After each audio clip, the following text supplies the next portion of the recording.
One stop shop என சொல்லத்தக்க வகையில் தற்போது செயல்படும் வர்த்தக வங்கிகளில் சிறிய வங்கிகள் வருங்காலத்துக்கு நடைமுறை சாத்தியமற்றவை.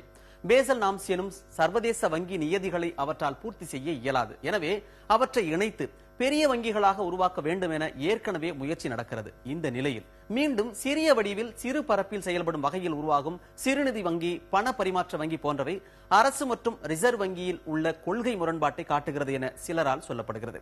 இந்த கருத்தை ஏற்கிறீர்களா? உங்களுக்கு இதில் உடன்பாடு உண்டா என சில மூத்த வங்கியாளர்களிடம் கேட்கும். அவர்களது கருத்துக்களை இப்பொழுது பார்க்கலாம்.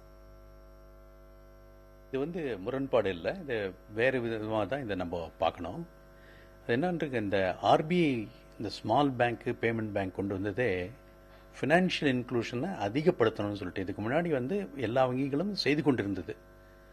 ஆனால் செய்து கொண்டது இந்த முன்னேற்றம் சாட்டிஸ்ஃபேக்டரி லெவலில் இல்லை. இதனால இப்போ என்ன பண்ணாங்க, செக்மெண்டேஷன் சொல்லுவோம் இல்லையா, அந்த மாதிரி செக்மெண்டேஷன் பண்ணிட்டாங்க. அதாவது யூனிவர்சல் பேங்க்னு தனியாக கொண்டு வந்துட்டாங்க, ஸ்மால் ஃபினான்ஸ் பேங்க்னு தனியாக கொண்டு வந்துட்டாங்க, பேமெண்ட் பேங்க்னு கொண்டு வந்துட்டாங்க. ஒவ்வொருக்கும் ஒவ்வொரு விதிமுறை இருக்கு. ஆகையால இதனால ஒன்றும் இதாகாது. இது ஒரு நல்ல முயற்சி, ரிசர்வ் வங்கியினுடைய நல்ல முயற்சின்னு தான் நம்ம சொல்லணும். குறிப்பாக ஏழை எளிய மக்கள், கிராமப்புற மக்கள் வங்கி சேவையை இதுவரை பயன்படுத்த முடியாதவர்கள் அல்லது போதிய அளவுக்கு பயன் கிடைக்காதவர்களுக்கெல்லாம் வங்கி சேவை செய்ய வேண்டும் என்ற ஒரே நோக்கத்திற்காகத்தான் இந்த வங்கியில் வந்திருக்கிறது, தவிர வேறு காரணம் இல்லை. இரு வங்கிகளும் ஒரு யூனிவர்சல் வங்கிகள் என்ற பலதரப்பட்ட வங்கி பணிகளை செய்யும் வங்கிகளோடு ஒப்பிட முடியாது. அதனால் இந்த இணைப்பு என்ற பேச்சுக்கும் இந்த புதிய வங்கிகளுக்கும் ஒரு முறைப்பாடான விஷயம் அல்ல. இதை தனித்தளத்தில் தான் பார்க்க வேண்டும்.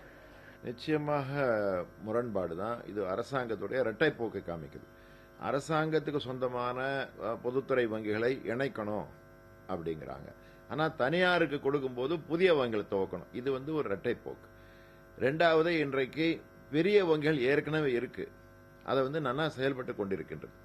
அவை இன்னும் செழிப்பாக திறமையாக செயல்படுவதற்கு அரசாங்கம் திட்டமிட வேண்டுமே ஒழிய இது மாதிரி தனியார் துறைக்கு புதிய வங்கிகளை அனுமதிப்பது என்பதும் தவறானது.